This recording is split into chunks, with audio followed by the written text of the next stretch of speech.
All right, it looks like we're live. So today's day 2 of the UC Law San Francisco Lex Lab summer AI and law program, and we are conducting this series of like lightning interviews with our distinguished faculty and speakers. And today we have Anthony, and I will let Anthony introduce himself because he's a very interesting person. Apart from being a professor of computer science, coming from London, UK, he has all these other interesting qualities. But Anthony, I just let you just, a few sentences of what you do, and then we're going to ask the ultimate question. Right. I'm associate professor of machine learning, creative AI in London, and I work on a lot of AI related to artwork, analysis of artwork, recreation of lost artwork, and I have several other diverse interests, including chess and boxing, and yeah. We'll get back to chess and boxing in a second, but first of all, let's talk about why we're here today at this in San Francisco, this beautiful event, a week-long event, mind you, a lot of brilliant minds gathered here. What is it for you when you say, okay, let me rephrase that. There's been a lot of conversation going on, AI, and people are over relying on this technology. The human factor of that interests me very much.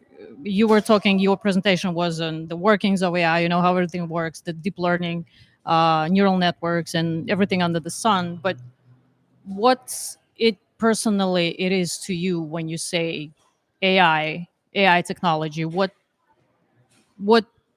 does it encompass for you? Because as we all know, you ask 10 different people and they're gonna mean 10 different things by AI when they say AI. So what's AI to you, Anthony?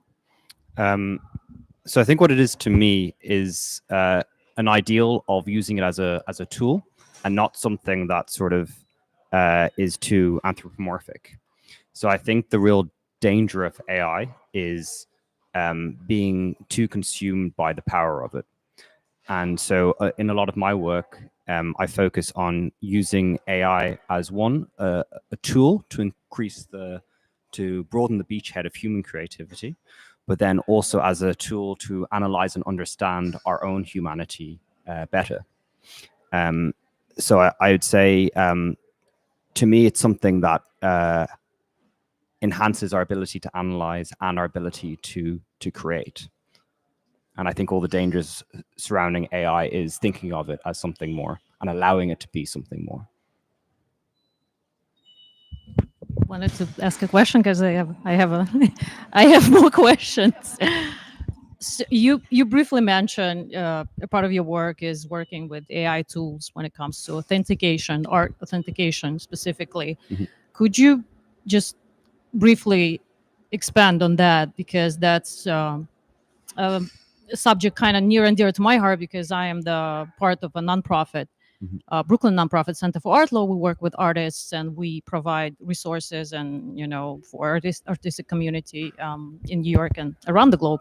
So it's very interesting how, again, dual use technology, right? This technology can be used for creating hundreds and thousands of works that are copies of other works. But on the flip side, this technology can help authenticate, can help provide more knowledge and deeper knowledge of experts and the AI authentication industry in general. So just a few words about that, if you can. Yeah, so I think the first usage you referenced there in terms of AI being used to create a whole myriad of new things is one of those things. I think it's a use case that always has the risk of running away from us, because it's not using it for a specific goal. It's just saying, look what I can do, look at the power of AI. Whereas one of the most fundamental things AI does do is it categorizes, organizes, and utilizes the world's information. And so ultimately, what that can allow us to do is get better insights to things in the past that we simply didn't have the tools to do. So one of the use cases in my examples is destroyed or lost artwork. So when an artist painted over an old painting, and you can see what that looked like via X-ray, sort of.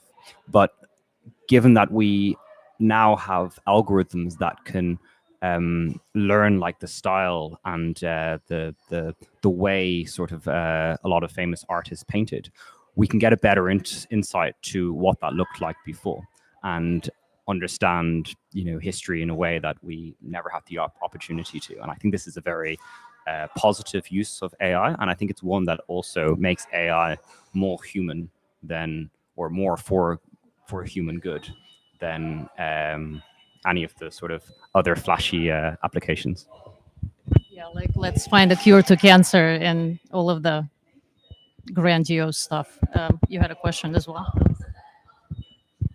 Yeah. I mean, the reason this is being lightning series is because as much as we would like to hold Anthony for another hour after he's already did his presentation for for an hour, I wanted to you revealed that you're a chess player, and also you just revealed to us that you're working on this project that has to do with chess and AI. We know that AI is outperforming humans and like Go and chess and stuff like that. So can you tell us what's happening there? What kind of research you're doing in terms of, because I know that you love chess, so it's kind of, I guess, your you know project that you care about.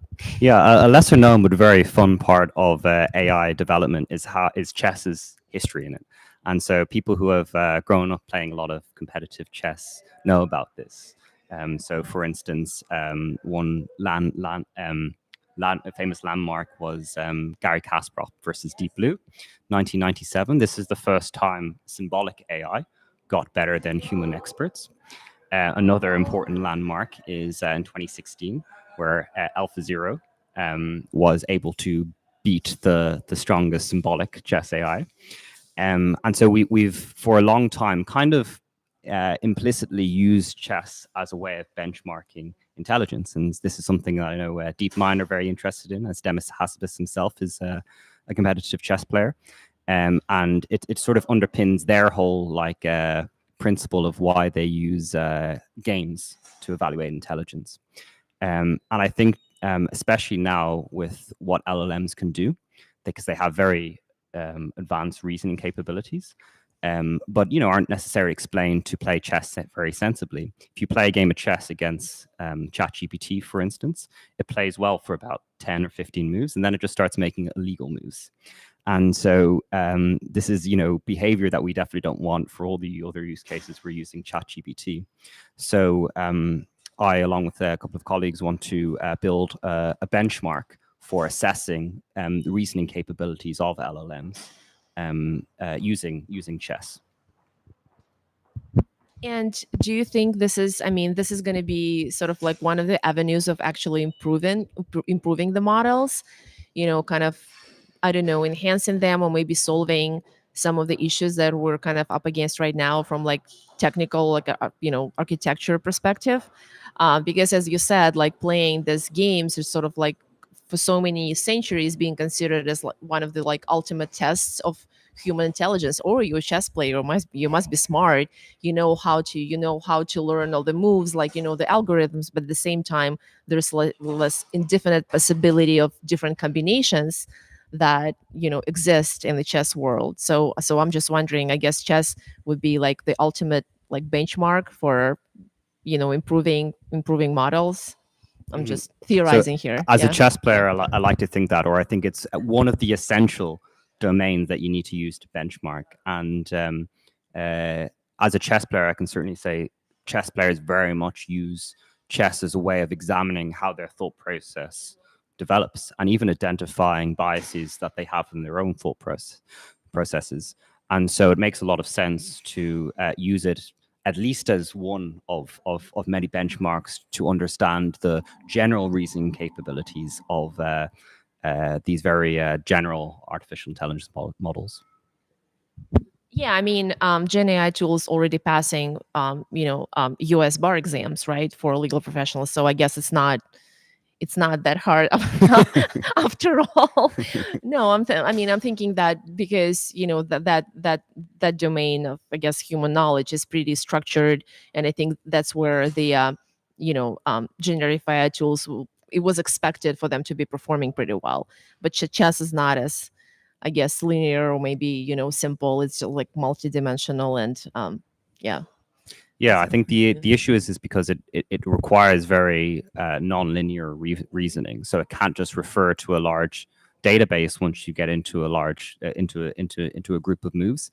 It has to use a very human skill of like isolating a piece of reasoning and thinking about just that without necessarily even a broader context, which is often in the real world not what you want to do because you need the broader context. So this is why sometimes the LLMs have so much great ability when looking at something in a broader context, but then will fail catastrophically on some reasoning thing in chess. Okay, so if Skynet it will take over, we know who to blame. Professor Anthony Bourached, University College of London, solving the the chess puzzle, and arming LLMs with all that knowledge to defeat us all. Yeah, Elena, do you do you have the last question to ask Anthony before we let him go? Yes, I mean that's not even a question. It's more of a comment. We should keep in mind, and I'm saying everyone, that the fact that LLMs and the AIs are passing the bar exam, they're hitting all the benchmarks, and they're very good at chess. It doesn't make them any more. I would say like there's this illusion that's being sold that they're intelligent. Um, we need to treat them as if they were thinking beings, sort of, because that's the narrative that big tech is pushing on everyone anyway. So yes, the fact that they passed the bar is nice, but it doesn't make them attorneys. It doesn't make them anything more than tools. I would like to stress that very much. And the fact that they're very good at chess and Go doesn't make them more than that, I would say, because there's still this existential dread in people's minds all the time. And when we are reading all those headlines, another benchmark is reached. So AI is good at this and that, and PhD level knowledge and math skills, or whatever you name it. There's this existential dread settling in the minds of people who are not very deeply involved with this tech. So I just kind of wanted for people to keep that in mind. If you have comments on my comment, I don't know, because yes, do you, Anthony? No, I think as I said earlier, I think the danger comes from trying to give AI more power than you should, and rather than we should be thinking about it, it's a tool that should iterate to serve specific purposes. And it's always interesting to see, okay, in what way is something generally intelligent. But I think the way we protect ourselves from nefarious uses or runaway use cases as much as possible, and also like make sure we don't compromise ourselves as humans, because we have this big thing now that like people are not turning on their brain and using ChatGPT for everything. And we should be using it as something to increase what we do and not replace what we do. So I think, focusing on using it as a tool as much as possible is something I advocate for. Yeah, I totally agree. And that's what actually the point I brought up in my conversation with Kevin a few moments ago, because that's essentially what these are. And people tend to forget and anthropomorphize, my favorite word, those tools, So everyone needs to be using their critical thinking skills. If you don't have them, acquire them. Very important going forward, because when you're working with those tools, it's very hard to kind of just give up your agency, I would say, and just go with the flow. There's this autopilot mode that I'm comfortable in, and I don't really have to think more than necessary. At the end of the day, it comes down to the person using those tools, not the tools themselves, I would say. The same tool can be used for augmenting and expanding my knowledge, how I think about the world, how I consume information about the world. And the same very tool can be used for just generating some weird AI slop. So, on a positive note, Alisa. I just wanted to conclude our little session and thanking Anthony for sitting down with us um, we'll continue with more talks, I think, next day with our speakers who will be up tomorrow, whoever we can catch in between the sessions. And Anthony, thank you so much. We had really interesting conversations offline as well. So and everyone who is really interested in art, AI, authentication, provenance, this is something that we also discussed. You can follow Anthony on LinkedIn and maybe find some more information about your research and what your colleagues are doing. So yeah, in between playing chess and boxing and dancing, by the way, too. So I hope you're all intrigued enough now. Thank you so much, Anthony. Thank you.